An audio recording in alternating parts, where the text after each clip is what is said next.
Live from Fargo and serving you on TV, online, and on the go. This is Valley News Live at 10. 1 minute they can be 10 feet away, next minute they can be right at ground zero. This is an especially dangerous time of year for kids as they make their way to and from school. We checked our past news stories and found several were hit by vehicles in recent years, including kids in West Fargo, Moorhead, and Grand Forks. Making matters worse, in Fargo and West Fargo, there aren't any crossing guards for extra protection. Now, one local school has a plan to keep its students safe. Valley News Team's education reporter Veronica Marshall explains Operation Cooperation. Can you imagine the rest of your life if you happen to hit a child, while they were going to or from school?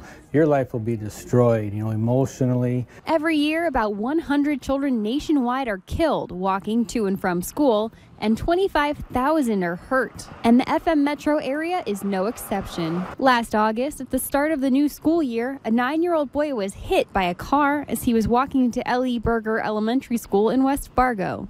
And this past May, a young girl was hit by a bus near Freedom Elementary. A lot of kids are looking forward to getting back to school and seeing their friends, and they maybe unexpectedly run onto the roadway, and if you're distracted, you may not see that and be able to stop in time. We've dealt with that here in this school area, and that's why we plead every year for students to be careful. We plead for operators to be careful in these areas because we've seen the results and we don't want that to continue. And while school staff monitor pickup and drop-off zones, West Fargo says it doesn't have the resources for crossing guards on city streets. In the past, there has been some incidents that we had, and so that really made me want to get involved and be proactive. Now, one school is working with students to make a difference. L.E. Berger has resurrected Operation Cooperation, which teaches children how to be safe when going to and from school.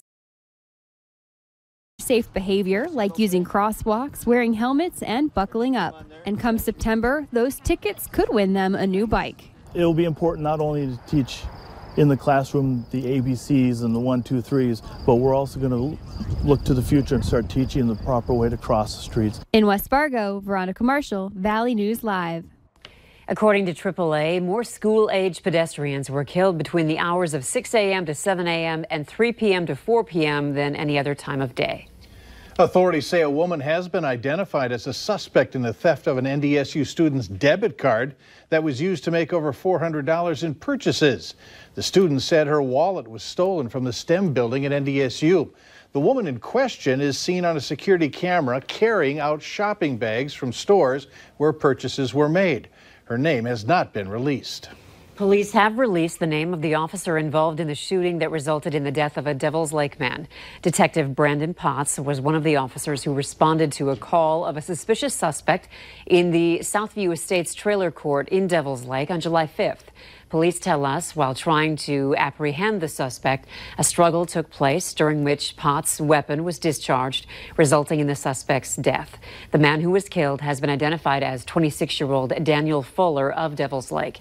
Detective Potts is a 10-year veteran. He was placed on administrative leave pending an investigation by the Bureau of Criminal Investigation. The calendar says it's late August, and I'm using the word chilly as we're talking about conditions this evening. Some of us might be dipping into the 30s overnight. Robert, any concerns about covering our outdoor plants? I think we'll be fine in terms of any frost out there, but before we get to the chilly weather, the Winger tornado that occurred in the very early morning hours on Monday has been rated an EF1. In terms of the strength, in terms of the damage path, that will be solidified as we head through the day on Wednesday, but right now that Winger tornado has been rated an EF1. Now getting to those chilly temperatures, already down into the 40s, 48 in Gwinner, 53 in Fargo, 56 in Grand Forks. A little bit warmer up towards the north where they've got a little bit of cloudiness. Winds very light to calm, and they're going to stay calm in many areas as we head through the overnight hours. There are the clouds across the north, clearing across the south, and especially in areas where we stay clear, chance for some locally dense fog. A few showers and sprinkles across the far northern valley. They may linger for the next couple of hours. Elsewhere, we're going to remain dry. Tomorrow, after some morning fog, we start to see some sunshine across much of the area. That will help warm us on up, about 10 to 15 degrees warmer than today. Warmer still as we wrap up the week, but We've got some stormy weather to talk about, and we'll talk about that, including a look at the weekend forecast in a couple of minutes. All right, thanks, Robert. And make sure you can get the forecast when you need it with the latest version of the Valley News Live Storm Team weather app. Download the latest version for free so you don't miss important alerts. Just search VNL Weather in your app store. A story we told you about involving a local company that makes tombstones and other monuments is gaining a lot of attention, especially from former employees.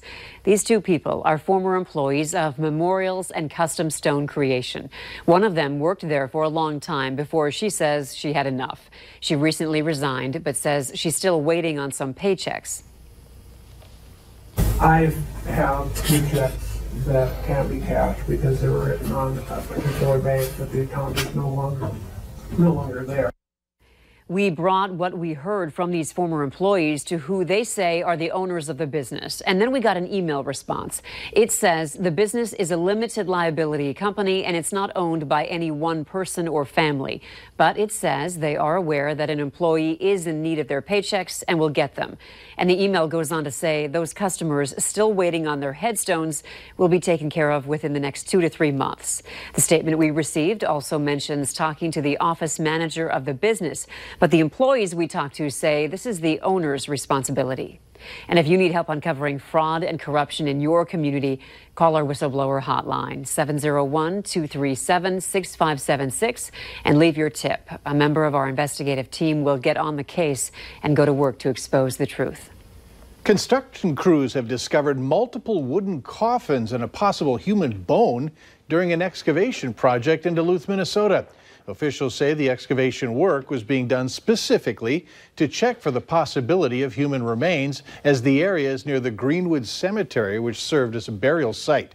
This site was used for about 5,000 people who died at the former St. Louis County Poor Farm between 1891 and 1947. A resident engineer says a total of 55 coffins have been found. Plenty of time to bury them in a different location and work with all different people involved and notify families and different agencies that are really concerned about them. So this shouldn't have any effect on the project. We just want to make sure we get out here and do everything right for the remains that are in the ground. Since the discovery, Minnesota State archaeologists and the Minnesota Indian Affairs Council have been called in because some of the people buried in that cemetery were of Native American ancestry. A police officer in suburban Dallas said he was trying to protect his partner when he fatally shot Jordan Edwards, an unarmed black teenager. But video and the partner told a different story. Now, 38-year-old Roy Oliver is facing a possible life sentence after a jury returned a rare murder verdict in a police shooting. Reporter Miguel Almaguer has the story. We, the jury, unanimously find the defendant guilty of murder. The guilty verdict could put a former Texas police officer behind bars for life. Roy Oliver convicted of murder in the death of 15-year-old Jordan Edwards. It's been a long time. It's a hard year. I'm just really happy. 64, we're gonna be the 2017 officer-involved shooting was captured on body cam. Oliver and his partner were clearing a house party when gunfire rang out nearby. As high school students fled the scene, Oliver's partner ordered a car packed with 5 black teenagers to stop. Hey, stop that car! As the vehicle pulled away, Oliver fired 5 times. Fatal shot striking freshman Jordan Edwards in the back of the head. You all right? Yeah, fine. He was trying to hit you. Oliver told the jury he thought his partner was going to get hit, but that officer testified he never feared for his life. Knowing that you had were forced into a position to take a life, words cannot describe that. A call to a house party ending in murder. The death of a teenager, and now the conviction of a former police officer. Miguel Almaguer, NBC News. Oliver was found not guilty on 2 counts of aggravated assault. No guns were found inside the teenager's car. Two deputies in Jewell County, Kansas were shot this morning after a man walked into the sheriff's office and opened fire. Jason Lee Whitson shot one deputy in the neck and another in the torso before taking off. One deputy was flown to the hospital and had surgery for his injuries. His condition is not known. The other deputy was treated and is expected to be released from the hospital. A Kansas Highway Patrol trooper found Whitson's car. Whitson kept driving and eventually stopped his car to let out passengers. That's when Highway Patrol did a tactical maneuver, and Whitson lost control of his car and ended up on the side of the road with a self-inflicted gunshot wound. He was taken to a hospital in critical condition. Aretha Franklin fans are getting the chance to say goodbye to the Queen of Soul. Hundreds passing through the Charles H. Wright Museum for African American History to pay their respects. Some blowing kisses, others crying and singing as her music played. Franklin's body will lie in repose there tomorrow as well as today. Her red dress and shoes signify her membership in the Delta Sigma Theta sorority. She died August 16th at the age of 76. Later on Valley News Live at 10, how air pollution may be affecting your intellect. Clear to partly cloudy skies, a few sprinkles across the north, locally dense fog by tomorrow morning, but sunshine returns tomorrow afternoon for many of us. We'll have details on how warm we get coming up right after this.